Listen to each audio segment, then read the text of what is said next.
Menurut kompas.com, ada 2 harimau Sumatera di Ragunan yang terinfeksi COVID dan juga menurut bbc.com, ilmuwan menemukan 2 kucing positif virus corona. Menurut dokter itu sebenarnya benar atau hanya mitos? Separah apa sih virus COVID-19 ini bisa ngaruh ke kesehatan hewan ini? Apa sama seperti manusia?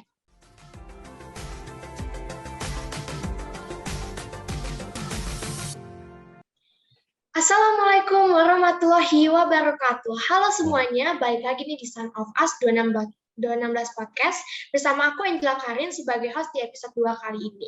Kalau di episode sebelumnya aku udah menjadi bintang tamu, nah di episode kali ini aku yang akan membawakan acara ini. Di sini aku udah bersama dokter hewan sesuai tema kita kali ini, virus COVID-19 bisa menularkan kepada hewan. Di sini udah ada dokter hewan Muhammad Munawaroh MM sebagai Ketua Umum Pengurus Besar Perhimpunan Dokter Hewan Indonesia. Boleh dong dok, say hi kepada pendengar 216 Podcast. Selamat siang semuanya. Selamat siang. Assalamualaikum warahmatullahi wabarakatuh.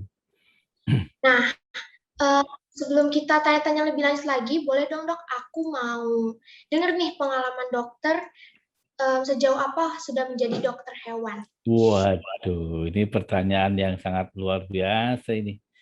Jadi sedikit cerita ya, saya ini menjadi dokter hewan dari Fakultas Kedokteran Hewan UGM. UGM tahu ya, Universitas Gajah Mada di Yogyakarta. Saya lulus tahun 91 ya. Sejak 91 itu kemudian saya juga meneruskan S2. S2-nya, kemudian terakhir saya meneruskan S3. Jadi sekarang S-nya sudah 3. Ya, jadi strata 3, jadi sudah selesai. Nah, kemudian sejak saya jadi dokter hewan itu memang menjadi hobi saya, ya, hobi untuk menangani hewan-hewan, memelihara hewan. Kemudian baru tahun 2018 saya terpilih menjadi ketuanya dokter hewan se-Indonesia, ya, sampai tahun 2002 nanti, karena masa periodenya 2018 sampai 2022. Dan itu saja perkenalan saya dulu ya, Mbak. Ya. Wah, keren banget nih, 2018 kepilih jadi ketua dokter hewan sampai nanti 2022. Betul. Iya. Nah, selain ada dokter Munawaroh, di sini juga ada dokter Fandi. Halo dokter, boleh dong? Halo semuanya. Perkenalkan, saya Dr. Fandi Meika Putra. Saat ini saya praktek di klinik PDHB Depet di Cilandak, Jakarta Selatan. Untuk usia praktek sih masih tergolong muda, masih 4 tahun untuk praktek di dunia praktisi hewan kecil. Dan sudah lumayan banyak menangani beberapa hewan dan terutama pada hewan anjing dan kucing. Oke. Nah, tadi kita udah dengar nih pengalaman dokter Munawaroh di bidang dokter hewan ini. Nah, kalau dokter Fandi sendiri gimana nih? Awal mulanya deh bisa masuk ke dokter hewan gini gimana? Awal mulanya saya berminat untuk menjadi dokter hewan itu mungkin tercetus pada saat saya sekolah di menengah atas ya. Kebetulan waktu itu saya sekolah di SMK Peternakan, jadi saya melihat peluang sepertinya masih banyak membutuhkan dokter hewan, jadi saya berminat untuk mencari tentang fakultas-fakultas yang ada di Indonesia yang ada fakultas dokter hewannya gitu. Jadi akhirnya alhamdulillah bisa menjadi seorang dokter hewan dengan mencari beberapa universitas yang menyediakan atau membuka jurusan kedokteran hewan ini. Dan kebetulan saya lulus dari Universitas Yakuala Banda Aceh. Gitu. Oke. Tadi kita udah dengar ya, cerita dari dokter Fandi masuk ke dunia kedokteran hewan ini. Nah, oke, sekarang kita mulai langsung masuk ke topiknya ya dokter ya. Ya, boleh. Nah, sesuai judulnya nih, aku sama dokter Munawaroh ini mau ngasih ilmu nih ke pendengar 216 Podcast apalagi untuk yang punya hewan peliharaan di rumah. Nah, menurut kompas.com, ada 2 harimau Sumatera di Ragunan yang terinfeksi COVID dan juga menurut bbc.com, ilmuwan menemukan 2 kucing positif virus corona. Menurut dokter itu sebenarnya benar atau hanya mitos nih? Dan benarkah bahwa hewan sebenarnya bisa terinfeksi COVID-19? Coba, boleh dong dijelasin? Baik, jadi saya kasih tahu dulu ya, COVID-19 itu apa, ya. Jadi COVID-19 itu adalah virus yang berasal dari apa? Virus itu berasal dari hewan. Namanya dulu adalah kelelawar, ya. Yang dulu kalau pernah dengar ada namanya SARS, ya. Dan ini disebutkan SARS-CoV-2, ya. Untuk lebih gampangnya disebut COVID, ya. COVID karena tahun 2019 maka disebut COVID-19. Ya, bukan dok dulu ada nggak COVID-15? Ada nggak COVID-10? Nggak ada. Ya, karena ini tahun 2019 maka disebut COVID-19. Nah, kemudian berita tadi mengatakan hewan-hewan bisa tertular, ya. Sudah ada bukti di 40 negara ya yang saya sudah tahu itu ada hewan-hewan harimau, kucing, ya, kemudian anjing, terpelai itu bisa tertular oleh COVID-19. Nah, pertanyaannya bagaimana kok bisa tertular harimau yang di Ragunan? Nah, harimau di Ragunan itu tertular akibat pawangnya, manusia nih, pawangnya kan manusia, itu tertular COVID-19. Sehingga yang menularkan kepada harimau itu adalah pawangnya. Itu jawabannya sementara, ya. Oke. Nah, kalau menurut Dokter Fandi, gimana nih dok? Ya, dari beberapa sumber berita yang saya baca pun juga pada awal mulai pandemi pun juga saya membaca ada beberapa hewan yang sudah mulai terpapar virus COVID ini ya. Tapi dari yang saya baca itu hanya menjelaskan yang menularkan penyakit itu dari manusia ke hewannya, bukan dari hewan ke manusianya ya.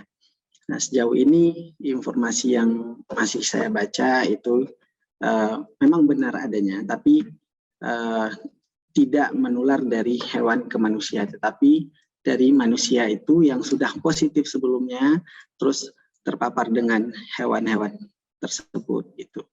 Oke, tadi hewan-hewan ini yang ada di Ragunan ini bisa terinfeksi karena manusia. Nah, menurut dokter, kira-kira butuh berapa lama sih hewan yang terpapar virus COVID-19 bisa pulih kembali? Oh, jadi yang sudah terpapar COVID itu bisa pulih kembali kapan? Berapa lama gitu ya? Iya. Baik. Jadi virus itu menyerang kepada makhluk hidup, baik itu manusia maupun hewan, pada saat makhluk hidup itu atau manusia dan hewan itu dalam kondisi kekebalan tubuhnya sedang turun. Ya. Apa itu kekebalan tubuh? Kekebalan tubuh itu adalah mekanisme dalam tubuh yang bisa melawan apabila ada antigen. Antigen itu bisa virus, bisa bakteri, bisa jamur yang masuk ke dalam tubuh. Maka tubuh akan merespon membentuk antibodi. Nah, berapa lama bisa terinfeksi adalah tergantung daripada berapa besar kekebalan tubuh yang ada di dalam tubuh hewan atau di dalam tubuh manusia. Apabila kekebalan tubuhnya itu cukup untuk melawan, maka virus itu akan segera berakhir di dalam tubuh. Tetapi kalau kekebalan tubuhnya itu sangat rendah, maka virus itu akan lebih lama tinggal di dalam tubuh, ya, baik itu hewan maupun manusia. Sehingga keparahan daripada hewan dan manusia ini yang menentukan berapa lama orang ataupun hewan ini bisa sembuh. Ya, karena virus ini menyerang organ tubuh. Organ yang pertama kali diserang apa? Adalah paru-paru atau alat pernapasan. Jadi, kapan bisa sembuh? Berapa lama? Maka pertanyaannya bukan bicara hari, jam, atau bulan. Seberapa parahnya kondisi dalam tubuh. Seberapa besarnya kekebalan di dalam tubuh. Itu yang menentukan berapa lama orang atau hewan terinfeksi bisa sembuh kembali. Gitu, Mbak. Oke, nah kalau dari pengalaman Dokter Munawaro nih, pernah nggak menemui atau langsung melayani hewan-hewan yang terpapar virus COVID-19? Oke, kalau saya sampai sekarang belum pernah menangani hewan yang terpapar COVID-19. Kalau pertanyaannya itu, ya, karena tidak mudah menemukan hewan yang mudah terkena COVID-19. Oh, berarti tidak banyak ya hewan yang terpapar virus 19? Tidak banyak. Oke, nah Oke. kalau dari pengalaman Dokter Fandi, pernah nggak nemuin atau langsung menangani hewan yang terpapar virus COVID-19? Selama saya di meja praktek, mengarah ke COVID-19 itu belum pernah saya menemukan. Tetapi ada beberapa gejala yang hampir sama, tetapi tidak mengarah ke diagnosa COVID-19 tersebut. Contohnya sesak nafas. Sesak nafas itu kan juga salah satu gejala yang ada pada COVID, tetapi pada hewan tersebut bukan COVID-19, melainkan ada penyakit bawaan lainnya yang menginfeksi si kucing tersebut. Itu. Jadi selama akhir-akhir ini 3 bulan kebelakangan ini saya belum pernah menemukan hewan yang positif COVID-19 selama praktek itu. Dokter, aku mau tanya nih, separah apa sih virus COVID-19 ini bisa ngaruh ke kesehatan hewan ini? Apa sama seperti manusia? Prinsipnya sih hampir sama ya, antara virus yang masuk ke dalam tubuh hewan tersebut. Bahwasanya di dalam itu terjadi suatu reaksi di dalam tubuhnya. Artinya seperti bisa kita analogikan itu seperti kancing baju. Jadi si kancing baju ini sebagai virusnya, dan yang menerima di dalam tubuh itu seperti lubang dari kancing baju tersebut. Nah, secara teori sih hampir sama. Si virus ini juga menyebabkan sesak napas, terus juga mungkin juga menyebabkan adanya pengerasan pada paru-paru biasanya. Makanya terjadi sesak nafas yang sangat hebat gitu. Mungkin saja kalau misalnya kita melakukan pengecekan lebih jauh lagi terhadap hewan, ya bisa saja hewan itu ada positifnya gitu. Tapi kebanyakan sih untuk hewan itu memang lebih agak susah untuk di-handling, terutama untuk kita melakukan swab antigen gitu. Kan karena kita harus mengambil sampel dari dalam hidungnya. Oke. Nah, kalau misalnya untuk masa perawatannya nih dok, hewan yang terpapar virus COVID-19 ini perawatannya sama nggak sih sama manusia yang terpapar? Oke. Sebelum masuk di situ, saya kasih tahu dulu ya, gejala apa sih yang menandai hewan itu terpapar COVID-19? Oke. Nah, lebih penting itu dulu ya, saya jelasin dulu. Jadi kucing atau anjing yang terpapar COVID-19 itu biasanya pertama, hewan itu akan mengalami kelesuhan, ya, tidak ada nafsu makan. Kemudian suhu tubuhnya juga tinggi, ya. Kemudian yang kedua, pernapasannya pun terjadi gangguan atau bisa dikatakan sesak nafas, ya. Karena apa? Virus ini menyerangnya di paru-paru. Nah, paru-parunya ini apabila diserang dengan virus COVID itu menjadi terisi cairan, ya. Jadi kalau terisi cairan otomatis udara yang ada di dalam paru-paru terbatas. Ya, sehingga bayangkan seperti balon. Balon itu kalau tidak ada airnya, udaranya bisa maksimal. Tetapi begitu balon diisi air, maka udaranya pun juga terbatas. Ini gejalanya, ya. Biasanya demam di atas 38,5 derajat Celcius suhu tubuhnya, ya. Kemudian sesak nafas, bahkan kadang-kadang disertai dengan muntah, itu tanda-tandanya. Oke. Terus pertanyaan tadi apa? Pertanyaannya, perawatan hewan yang terinfeksi COVID-19, Bagaimana? Bagaimana? sama apa tidak dengan perawatan manusia? Oke, bagaimana cara perawatannya?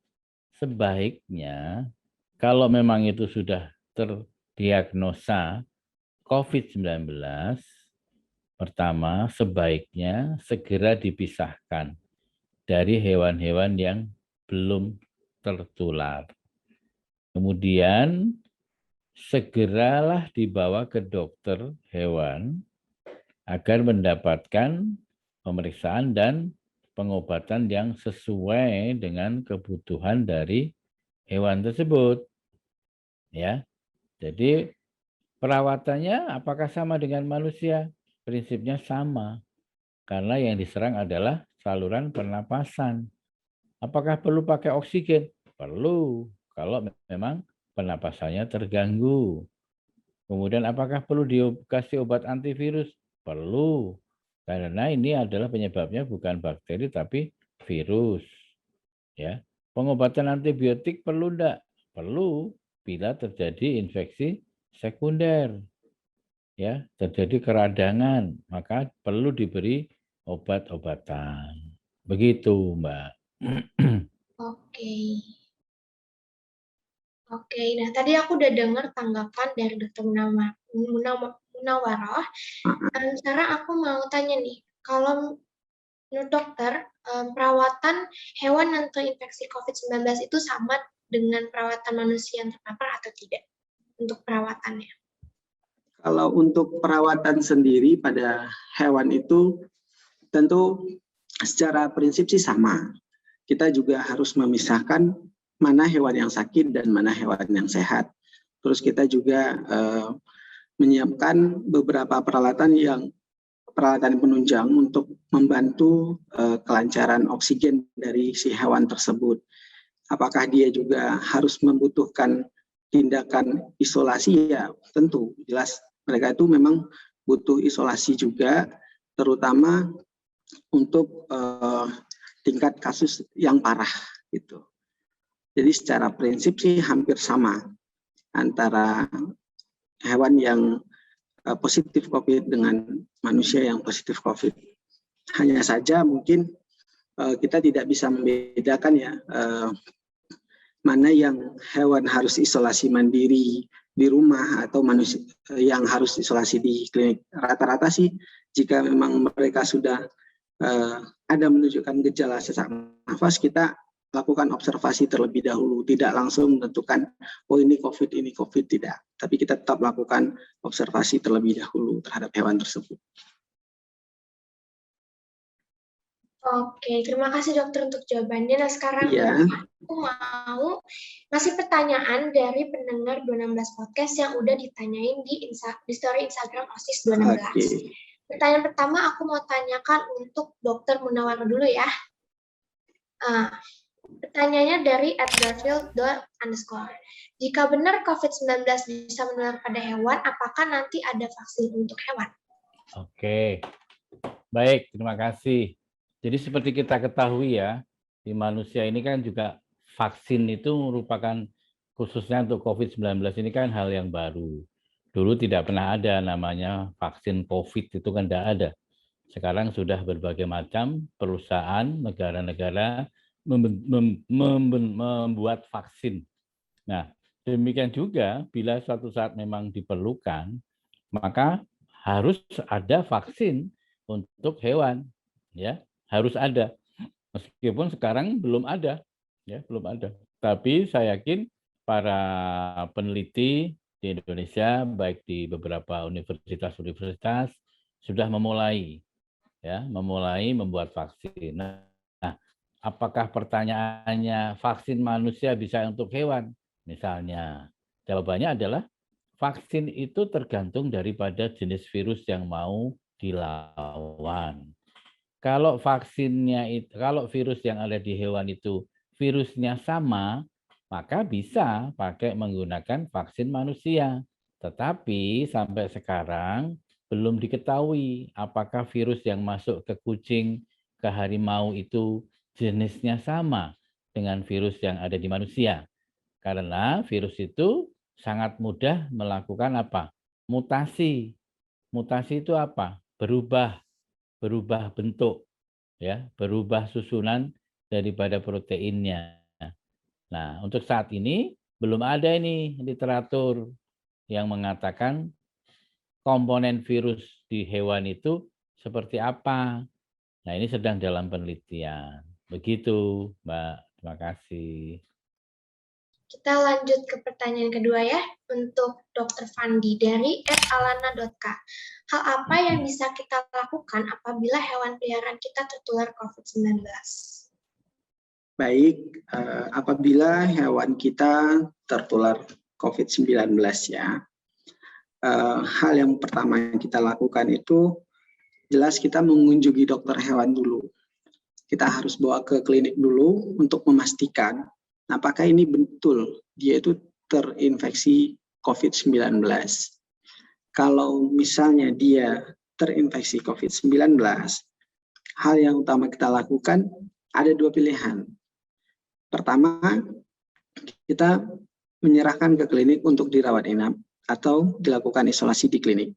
Yang kedua, bisa kita rawat di rumah, tapi dengan memperhatikan protokol kesehatan dari kitanya juga. Terutama penggunaan sarung tangan ataupun penggunaan baju khusus untuk kita mengurus hewan tersebut dan memposisikan hewan tersebut di ruangan yang khusus. Akan lebih baik ruangan tersebut memiliki sirkulasi udara yang bagus gitu. Jadi untuk menentukan si hewan tersebut positif COVID atau tidak gampang. Makanya kita butuh bantuan dari dokter hewan untuk membantu mendiagnosa hal tersebut. Gitu. Oke, pertanyaan ketiga untuk dokter Munawar lagi dari @rizky_atau _. Apakah dari hewan bisa menular ke manusia? Tadi udah dokter jelasin, mungkin boleh dijelasin lagi dokter? Baik, jadi sementara ini belum ada data bahwa hewan ini bisa menularkan COVID-19 ke manusia. Jadi tidak perlu takut ya dengan hewan-hewan di rumah. Tidak perlu takut dengan anjing, dengan kucing. Karena dia tidak akan bisa menularkan COVID-19 kepada manusia. Justru kita yang bisa menularkan kepada hewan. Itu data yang sudah ada, ya. Itu jawabannya. Oke. Lanjut lagi ke Dr. Fandi dari @atijo. Bagaimana kita tahu bahwa hewan terkena COVID-19? Apa saja gejalanya? Gejala yang pastinya itu ada nggak sih, Dok?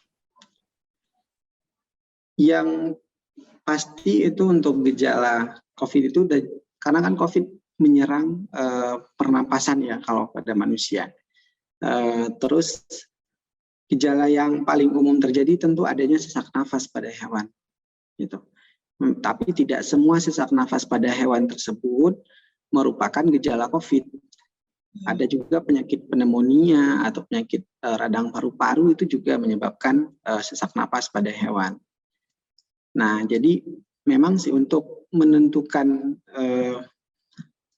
hewan itu positif COVID, ya tidak gampang sebenarnya seperti yang dibilang Dr. Mun tadi, tidak gampang. Makanya kita memang harus selalu waspada, tetapi kita tidak boleh takut. Gitu. Enggak semua sesak napas yang ditimbulkan itu merupakan COVID pada hewan ataupun pada manusia itu juga seperti itu. Enggak semua sesak napas itu merupakan COVID. Gitu. Oke. Pertanyaan terakhir untuk Dr. Munawaroh dari @yuri_pribadi. Jika COVID bisa menular ke hewan, apa yang menyebabkan hewan dapat terinfeksi? Apakah ada penyebab lain dari manusia selain manusia yang bisa menyebabkan hewan ini terpapar? Baik. Jadi menurut data terakhir, hewan itu tertular ya, itu akibat adanya perpindahan virus dari manusia ke hewan. Nah, perpindahan virus ya. Nah, perpindahan virus itu dari mana? Virus itu bisa masuk ke dalam tubuh, ya, baik itu hewan maupun manusia, itu melalui 3 lubang, yaitu lubang saluran pernapasan hidung, lubang mulut, dan lubang mata.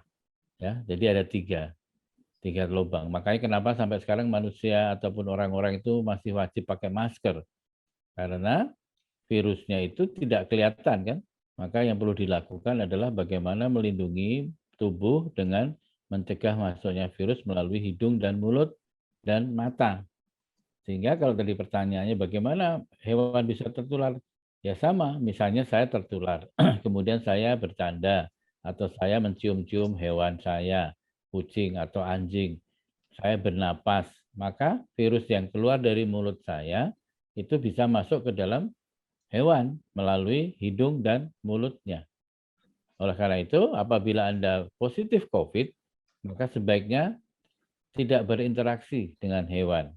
Segera pisahkan hewan-hewan Anda dengan Anda sebagai orang yang terkena COVID-19. Begitu. Wah, keren-keren banget nih jawabannya. Gimana nih pendengar 216 Podcast? Semoga pertanyaan-pertanyaan dari kalian sudah bisa terjawab ya. Kita udah sampai di penghujung episode 2 kali ini. Aku mau berterima kasih banyak untuk Dr. Munawaroh, Dr. Fandi yang udah mau meluangkan waktunya ngasih ilmu ke pendengar-pendengar 216 Podcast ini. Baik. Ya, semoga kedepannya 216 Podcast makin bisa lebih baik lagi. Dan mohon maaf apabila ada kesalahan pengucapan.